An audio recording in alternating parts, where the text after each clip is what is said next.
I didn't move into the house for the kitchen, but I remember standing there the day I got the keys, thinking, God, I hope I don't ruin this. It was clean, unnaturally so.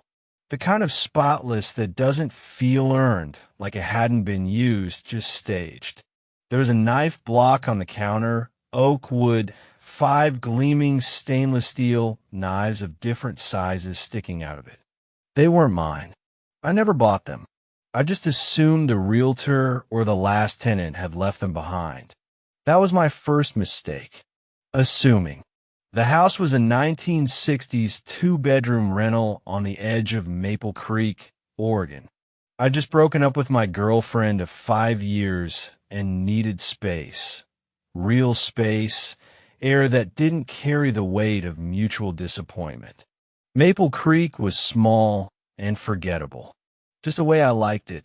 The house backed into a thicket of woods, not deep enough to be a forest, but just dense enough to whisper when the wind pushed through. It had a smell too, old pine needles and wet leaves that clung to your skin. The first 3 nights were uneventful. I unpacked slowly. I didn't even use the kitchen, just ordered takeout and lived off microwave burritos and caffeine. The knives sat there untouched. They were always in the same neat row. Chef's knife, carving knife, utility, paring, bread, left to right in that order. Until night 4. It wasn't anything dramatic, nothing movie-like. I woke up around 3 a.m. to pee, groggy, half asleep. The kitchen light was off, but the moonlight was pouring in through the sliding glass door that faced the trees. That's when I saw it. The knives were rearranged. Subtle, but different.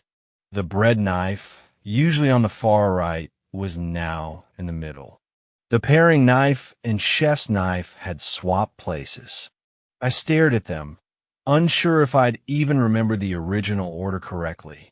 Maybe I was mistaken, I told myself. Maybe I moved them myself while unpacking something and forgot. I didn't sleep well after that. I made it a point to leave the knives in a specific pattern the next night. Not just by order, by angle. I tilted each one slightly to the right, like a signature. I took a picture with my phone. I even checked it twice before heading to bed. I woke up around 7 a.m., walked into the kitchen, and stopped cold. They were straight again. All 5 knives, now perfectly vertical in the block. Like soldiers. No angles. No tilt. And not the same order I'd set. Now the paring knife was all the way on the left. The timestamp on my phone photo proved it. And the door was still locked from the inside. No signs of forced entry. No pets. No one had a key but me. I checked the windows. All sealed. Just the knives. Nothing else in the house was moved. You don't want to believe it at first. You tell yourself things. I probably sleepwalked. Maybe I did it without thinking. Maybe the house is settling weird, and I'm making things up. I even posted in a Reddit thread about mild home mysteries. I worded it as casually as I could. Hey, has anyone ever noticed things moving slightly overnight? Nothing major. Just like knives being in a different spot. I got jokes. One guy said I should check for gnome infestations. Another joked about knife ghosts. Nothing serious. Until one comment, which had no likes. No replies. It was buried halfway down the thread. You should worry when the knives point toward your bed. I clicked the profile. It was deleted. I bought a small magnetic knife strip and mounted it above the stove. Removed the block entirely. Lined the knives in a very specific order. Took another picture. Went to sleep. Next morning, the strip was empty.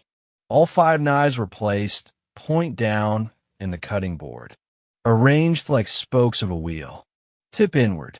Like a star. I stood there, breathing too fast, stomach tight. I checked the front and back doors again. Still locked. Windows secure. No animals. No roommates.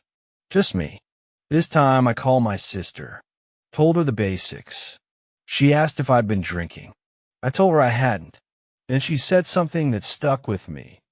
Sometimes when we're alone, the house remembers someone else. I tried staying awake. Set up a GoPro in the kitchen, aimed at the counter. Pointed a second camera at my bedroom door. Took a sleeping pill just to trick my body into thinking I'd sleep, but I stayed on the couch, wrapped in a blanket, watching the kitchen. 2 a.m. Nothing. 2:30 a.m. Wind starts picking up outside, whistling through the vent. 3:03 a.m. The feed glitched. Both cameras. Static. For exactly 9 seconds. When the footage resumed, the knives were in a new shape. An arrow, pointing toward the hallway, toward my room. I hit pause, rewound, played it again. Same thing. The knives moved during the static, like they jumped from one position to another. My breathing got shallow. I felt cold and nauseous. The timestamp confirmed it. The feed was fine until 3:03 a.m. That night, after the arrow, I finally fell asleep for a few hours. And I dreamed. I was lying in my bed, but it was upside down. The ceiling was below me. The walls bled slowly like open paper cuts. And a woman, I think it was a woman, stood in the kitchen with her back to me. She had no arms, but the knives floated around her like hummingbirds. Fast, darting, and she whispered, "I sharpen them while you sleep, but one is already dull. You." I woke up gasping. There were fresh scratch marks on my nightstand, for thin lines like fingernails, or the edge of a blade. I boarded up the kitchen that night, literally, hammered in 2x4s over the entrance, nailed the cabinet drawers shut, threw the knives in a lockbox, and hid it in the attic. Slept with a flashlight under my pillow. Still woke up at 3:03 a.m. The boards were ripped off from the inside. The lockbox? Open. Knives back on the counter. New arrangement. This time, a circle. One knife in the center. Standing straight up. Embedded in the floor by my bed. I didn't hear it go in. I didn't feel anything. But there was a sticky residue on the handle. And it was warm. People don't think of knives as symbols. They're tools. Blades. Extensions of the hand. But I've started to see them differently. As characters, almost. Letters in some alphabet I wasn't meant to read. Every arrangement now feels deliberate, like something is trying to spell out a sentence, or worse, trying to respond. And when you start to understand that, even a drawer becomes a threat. After finding the knife embedded in the floor beside my bed, I did something I hadn't done before. I drew it. Not just the knife, but the arrangement. The full circle with the blade in the middle. I used a ruler, measured it out on graph paper, and tried to recreate the exact positioning.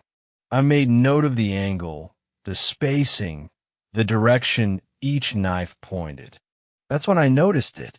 The center knife, the one buried in the floor, aligned perfectly with magnetic north. I checked 3 times with my compass.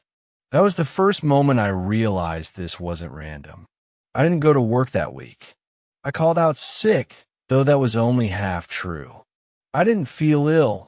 I felt obsessed, like the knives were part of a code, and I was already deep into some sick treasure hunt. Every night, I took new photos of the arrangement. Every morning, I traced the shapes, lines, angles. Some nights, it was a triangle, others a cross.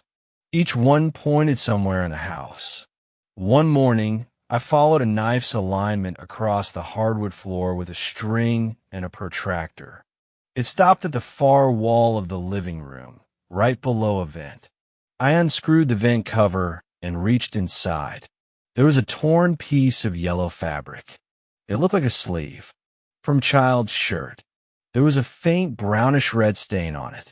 I called my sister again, told her I was considering getting the house blessed. She said something that stopped me. If it's marking things, don't you think it's waiting for you to notice? Maybe that's the trap. It made sense in a way that terrified me. What if each time I followed the pattern, I was feeding it, giving it permission? But I couldn't stop. It wasn't just curiosity anymore. It felt like compulsion, like I was playing a game, and the penalty for not participating wasn't losing. It was being cut out entirely. I set the cameras again, this time with better night vision and power backups. The footage went out at 3:03 a.m. again, this time for 13 seconds. When it returned, the knives had formed a different pattern, a long, thin triangle with one knife at the very tip, angled upward, almost like an arrowhead. But this time there was something new, a shape behind the knives, a shadow, faint and hunched, blurry but there. When I advanced the footage frame by frame, the shadow moved. It twisted as if writhing or breathing in slow motion. And then, one frame before the camera returned to normal, it turned slightly. I couldn't make out a face, but I could see that it had no mouth.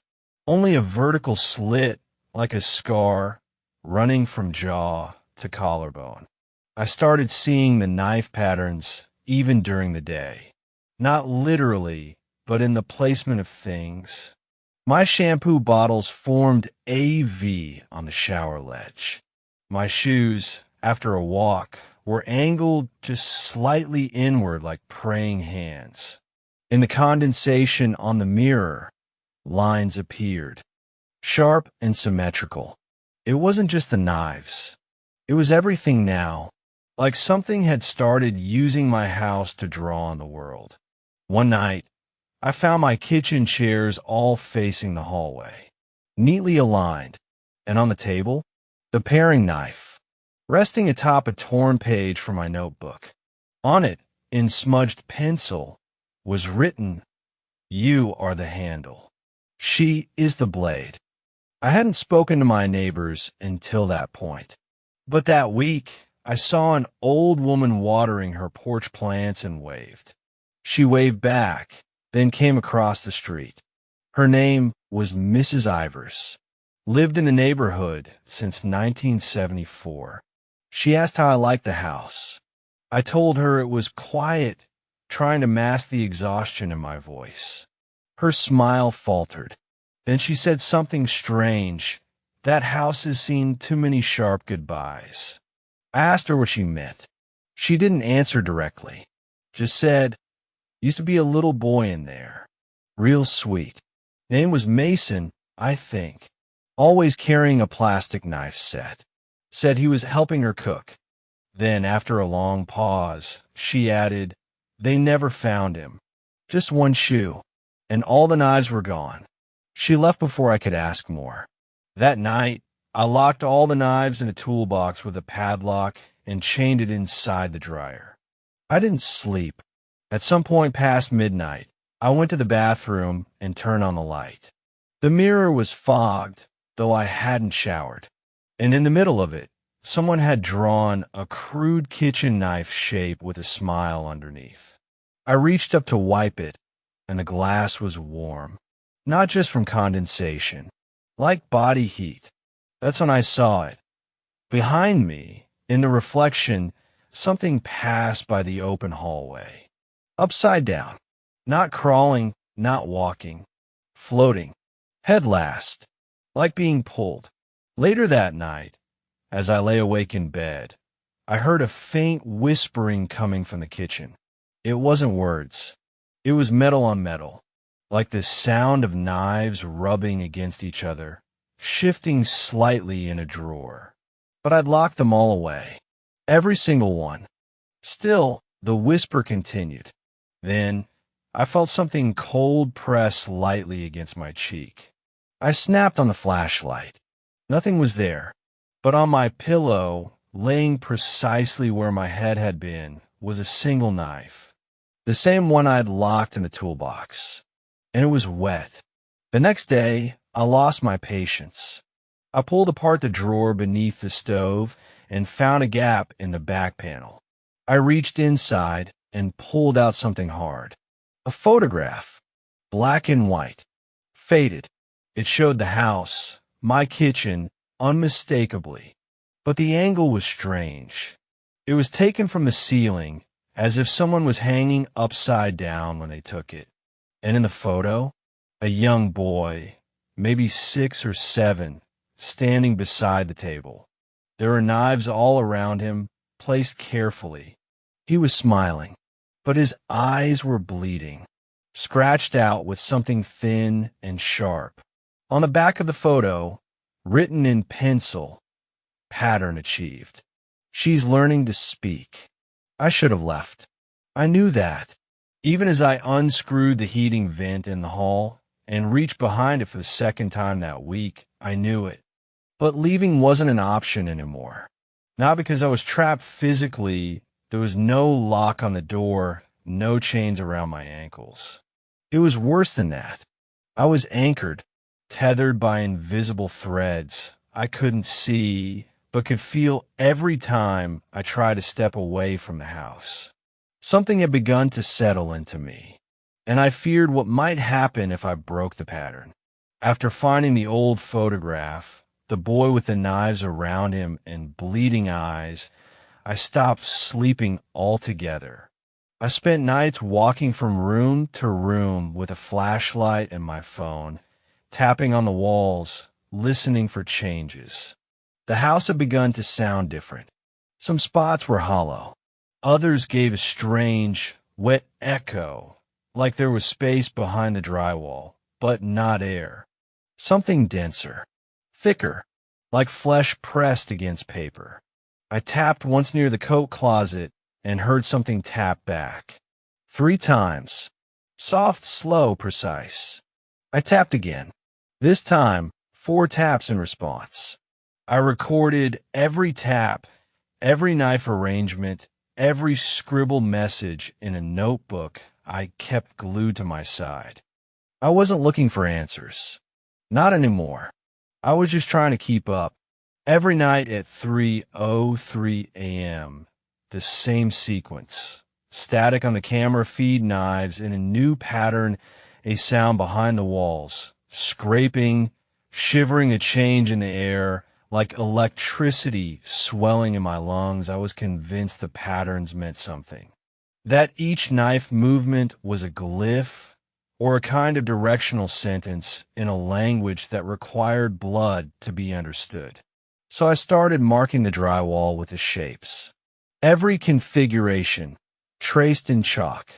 Within 3 days, the kitchen walls were covered in white line geometries. Stars, forked spirals, wedges pointing into corners. I didn't realize at the time, but I was doing exactly what it wanted.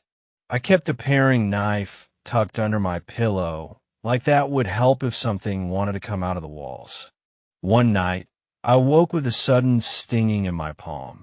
When I turned on the light, I saw that I'd been cut. Thin, surgical, a single diagonal line across my hand, still bleeding. The knife was beside me, but it hadn't moved, and my grip hadn't been tight. Worse, the blood had dripped down onto the floorboards and pooled in the same shape as the knife pattern from the night before. And when I leaned in closer, I swear I saw it twitch. It happened on a Thursday. I've been awake for over 30 hours, standing at the kitchen counter, tracing new lines over the patterns with red thread, as if that might stop them from changing. That's when I heard it again, scratching, not from the attic, from the wall directly behind the fridge. Deliberate, urgent, like nails tracing across drywall. I moved the fridge, knocked on the plaster. Hollow, I jabbed at the corner with the claw of a hammer, peeled away the paint, and then drove it through the plaster until it crumbled. Behind it, a crawl space I didn't know existed. No insulation, no wires, just cold air and scraps of fabric. A child's torn sweater, rusted utensils, and dozens of crumpled photos, all black and white, all featuring the same figure. A man, upside down, staring into the lens with a mouth full of knives. They didn't start as whispers. They started as murmurs, like people talking behind a wall, muffled by thick fabric. I couldn't make out words at first, just cadence. But as the days bled into one another, the words became clearer. At first, don't break the line. Don't break the line. She's not ready yet. Then, every room is a mouth. Every mouth must eat. And then finally, you're not the first. You won't be the last. You're just the deepest cut. That last one echoed in my head long after the house fell silent. It felt like something had chosen me as part of its sentence. On the fourth night of voices, I heard a child crying behind the bathroom wall. I knew better than to check, but I checked anyway, pulled open the access panel beneath the sink, crawled halfway into the wall cavity with a flashlight. I swear to you, I saw a small hand reach toward me from deeper in the dark. It held a toy knife. Plastic. She hurts me when you sleep, the voice whispered. I scrambled back, slammed the panel shut, and when I turned around, every drawer in the bathroom was open.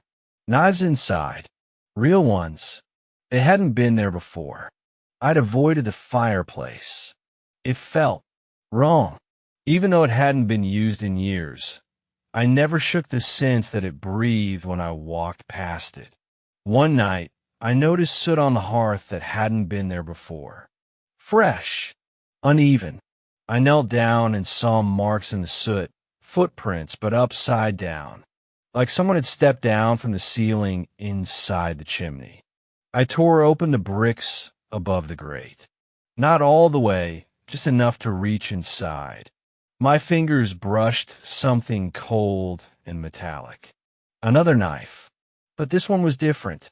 Its blade was warped, almost curved in a slight spiral. The handle was wrapped in hair. Human, blonde, childlike. Etched into the blade were letters and jagged lines. She is almost through. The final item I found that week nearly broke me. It wasn't a knife. It wasn't a shadow. It was a photo taped behind a loose brick in the fireplace.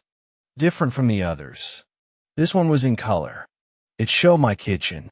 Now, with me standing in the center, head bowed, arms out, knives floating around me, and behind me, crawling from the hallway, upside down, inches from my back, was a woman with a mouth shaped like a vertical blade wound. Her eyes were full of burning fog. On the back of the photo, you've made the final mark. One more cut, then she comes through. If I had to describe it now, I'd say the knives weren't moving on their own. They were being placed. By hands I couldn't see. By a will I didn't understand. But it wasn't random, and it wasn't mindless. It was intimate. Everything about this haunting was personal. And as I discovered in this part of the nightmare, it had less to do with ghosts and more to do with something carved into the bones of the house. And maybe into me, too. It started with a drip. I was in the living room, pacing. I'd pulled every knife from the house, again, and lined them up in a row on the coffee table. At 3:03 a.m. sharp, the power flickered. The temperature dropped. And then, drip, drip, drip. I looked up and saw a single dark red bead forming at the center of the ceiling. It fell onto my shirt. Blood. But it didn't come from a pipe. Or an animal. I climbed a ladder and put my ear to the plaster. Behind the ceiling, Something was scratching. Then I heard it, a voice I hadn't heard before. A girl, whispering, "She wants your spine next." That's the last piece. The patterns had stopped for 2 nights. I thought maybe it was over. Then, on the 3rd morning, I found every knife in the house arranged in a spiral leading up the staircase, each blade pointing inward toward a final knife, the warped one I'd found behind the fireplace. And etched into the staircase wall, written in a brownish smear, were the words, "Knives rearranged while you sleep, until your body is the blade she becomes." That morning, I woke with a line carved in my lower back. Precise. Fresh. A thin rivulet of blood had traced its way down my spine and pooled into my waistband. The message was clear. She was writing her way into me.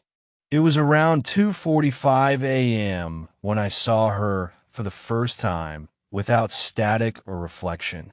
I just finished boarding up the attic access when I felt cold air move past me. Not like a draft, like something ran by. When I turned, she was standing halfway down the hallway, upside down, feet not touching the ceiling, but hovering inches beneath it, like she was being suspended by some unseen thread. Her head twisted slowly, like a crooked doll. Her arms hung loose, boneless. But the worst part was her face. There was no mouth, just a long slit running from her nose down to her collarbone. And from within it, I heard the sound of knives unsheathing. She spoke without moving her lips. I wore the boy's hands for years. "You'll fit better. You don't cry like he did." Then she vanished. I went back to the crawl space behind the fridge.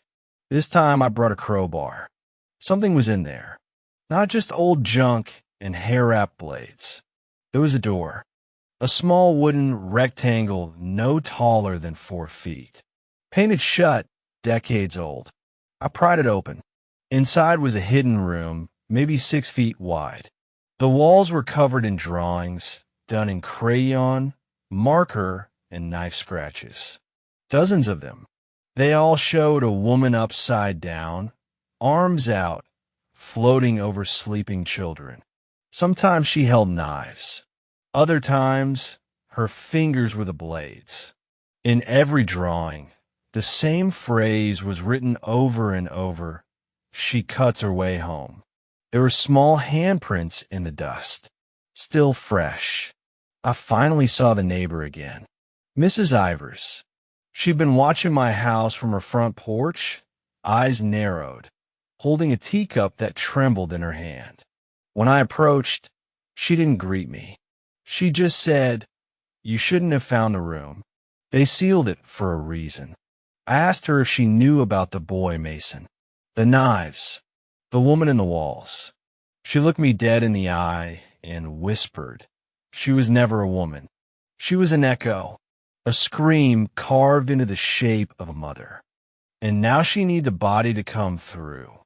Before I could ask more, she stood up, trembling, and went inside. She hasn't come out since. That night, I locked myself in my room, but I woke up on the kitchen floor, on my back, arms out, surrounded by knives. Each blade had been stuck into the hardwood at a different angle, forming a perfect oval around my body, like the outline of cocoon. There were symbols drawn on my chest in ash, and something else, thicker, congealed, a blackish red I didn't recognize. In the living room, the TV turned itself on. Static, then an image, my face, sleeping. As I watched, my sleeping self smiled, slowly, unnaturally, and from behind the couch, the upside-down woman began to rise. I ran, but the static followed me. In every room, every wall. "One more cut," she said. "Then I'm sharp enough." That night, I had a dream, or maybe it was a memory. I was a child, standing in this very kitchen. My mother was cooking. Only, I don't remember ever living here before. But in the dream, I did. My mother turned around. Her face was soft, gentle. Then it changed. Her mouth split open, vertically, down the middle. And from inside, I saw my own face. Screaming. Trapped. When I woke up, I was standing in front of the mirror. And there was a thin line down the middle of my mouth, like a healed scar, waiting to be split. I tried to leave. I packed a bag, threw it in the car, and pulled out of the driveway. But I only made it 5 houses down before I saw them. Every single house on the street had a knife on the porch, stuck blade first into the wood, pointing toward mine. I turned around, and on my front door, smeared in soot and what looked like charcoal-blended blood, was a message. You are her last kitchen. Don't dull before she finishes. That night, I didn't sleep. And for the first time, I didn't find the knives rearranged. Because now I was the knife. I no longer recognized the shape of my house. Not because it's physically changed, at least not in ways anyone would notice, but because I now see how it breathes. The walls expand at night like lungs. The floorboards subtly buckle as if there's something heavy beneath them, pressing upward. And the air? The air tastes like metal now, like blood, sweat, and old cutlery. I don't know if I'm still alive in the way you think of it. I'm speaking, writing, recording, but I don't sleep. I don't eat. And I've started to forget the way silence sounds. Because she's here now, and she never stops whispering. 2 nights after the last knife pattern appeared around my body, I woke up to the sound of humming. It wasn't music. It was a single note, drawn out, vibrating behind the drywall. A resonance you don't hear so much as feel in your teeth. I placed my hand flat against the hallway wall.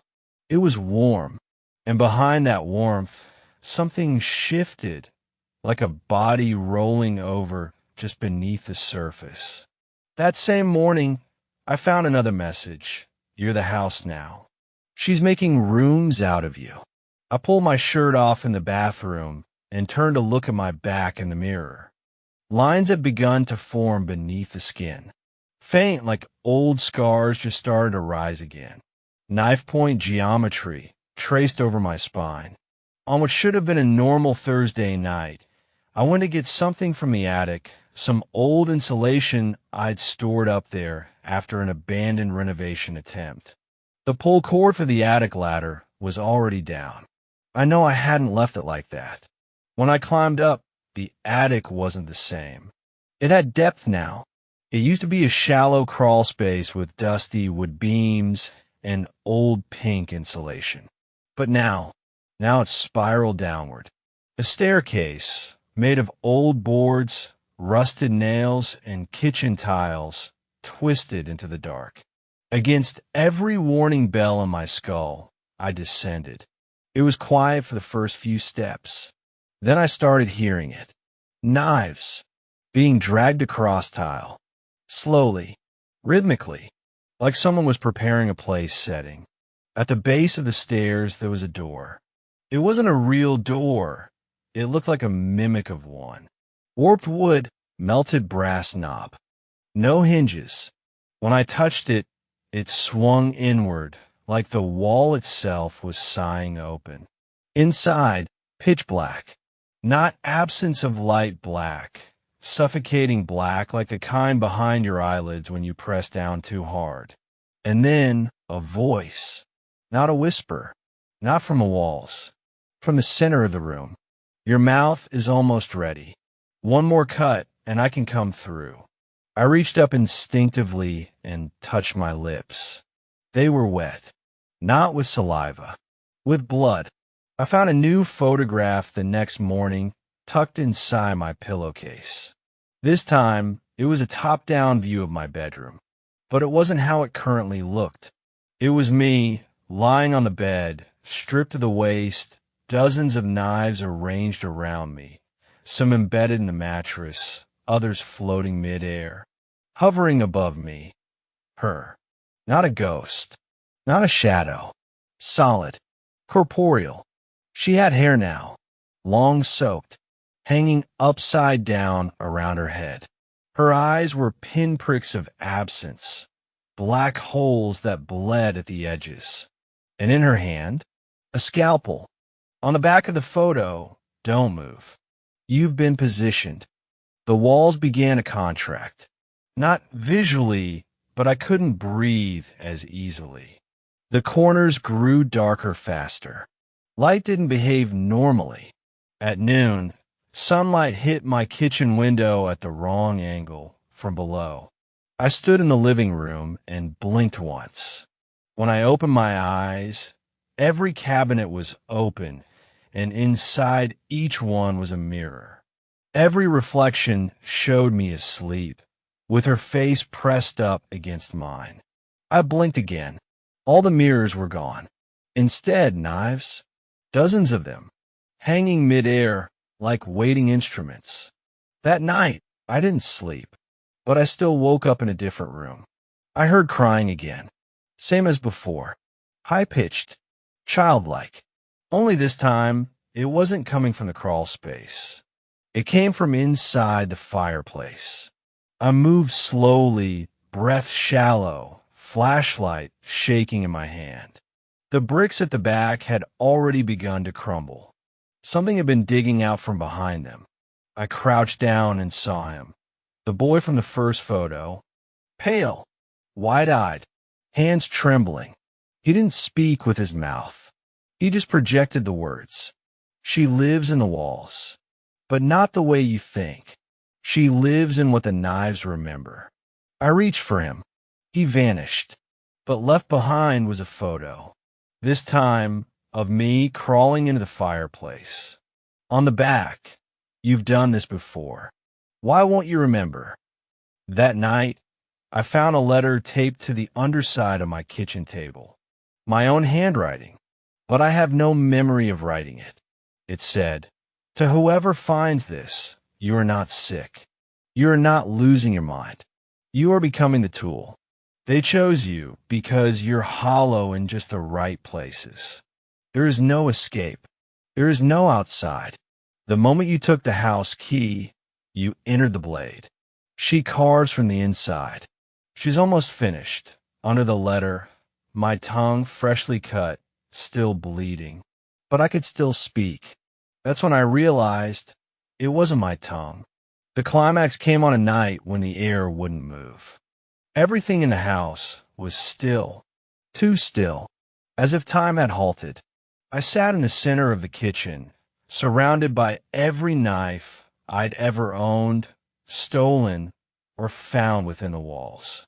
One by one, they rose, not floating, lifting as if hands inside my skin were holding them.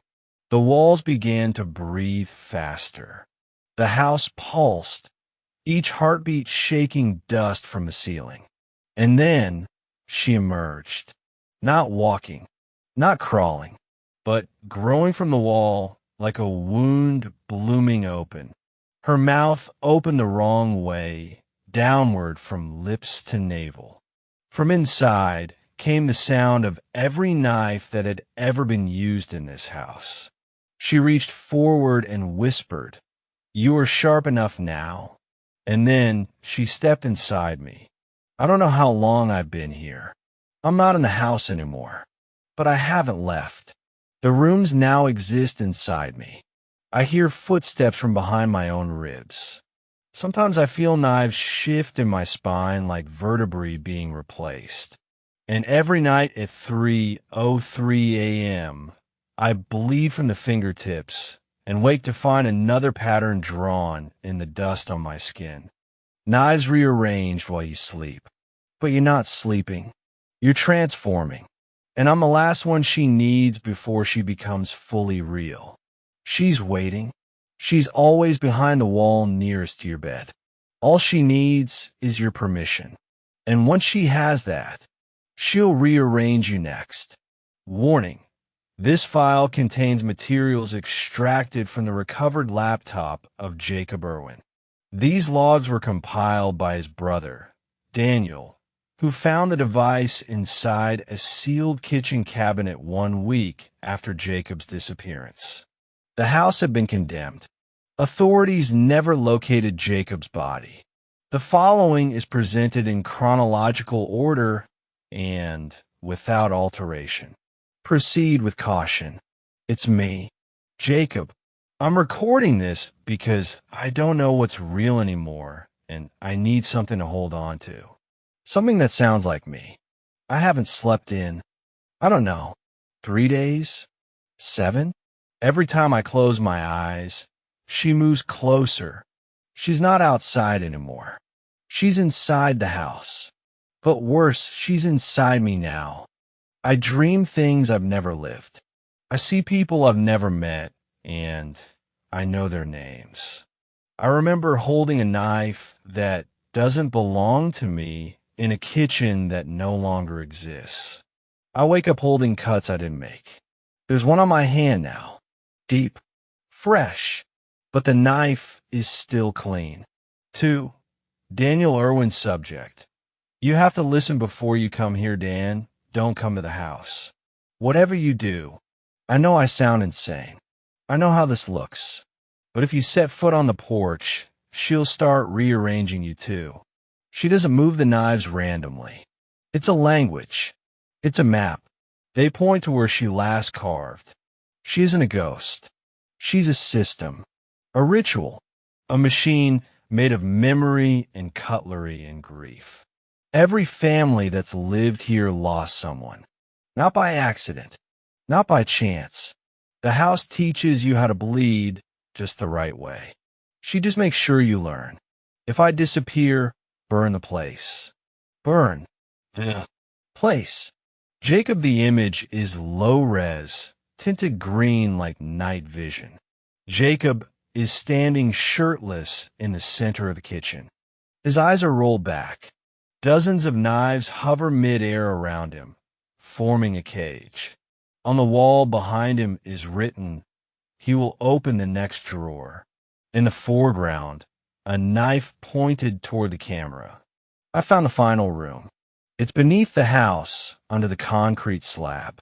You have to dig through the crawl space, past the bones and broken utensils. The air down there is thick and hot, like the breath of a dying animal. The walls are made of mirrors, but they don't show me, they show what she wants me to be. Limbs too long, no eyes, a smile cut the wrong way. In the center of the room, a table.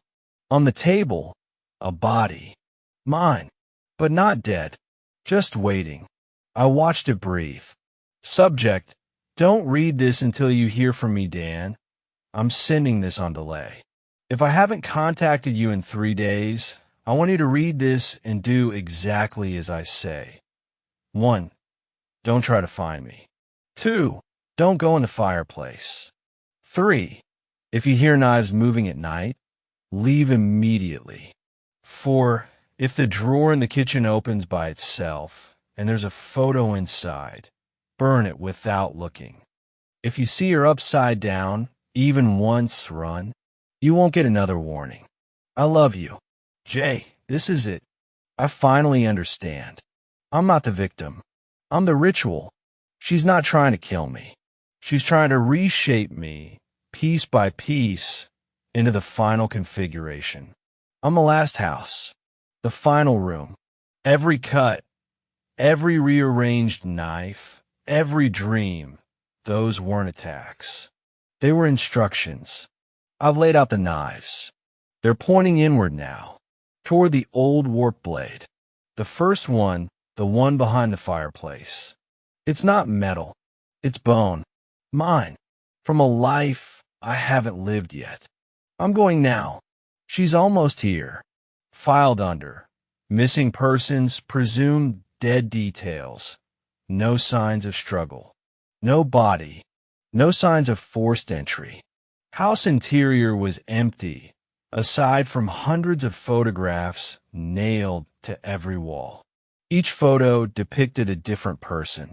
Each person asleep in their bed. Each one had knives arranged around them in geometric patterns. None of the individuals in the photographs were identified. Only one had a message on the back. He wakes up holding the blade. Who's next? I never knew Jacob Irwin. I just answered a Craigslist ad. Cheap rent. Quiet neighborhood. First night, I found all the knives in the drawer stacked vertically. Didn't think much of it. Second night, they were pointing toward the hallway. Third night, I had a dream. A woman with no face, upside down, whispering through my teeth. This morning, I found a knife in my bed. It was warm, and when I picked it up, I couldn't let go. I burned the house. Every match flared like it knew what it was consuming. The fire burned hotter than it should have. The floorboard screamed, but I don't think it mattered, because last night, in my apartment, I heard a drawer open on its own, and inside was a photo of me, sleeping, smiling, with a knife in my hand.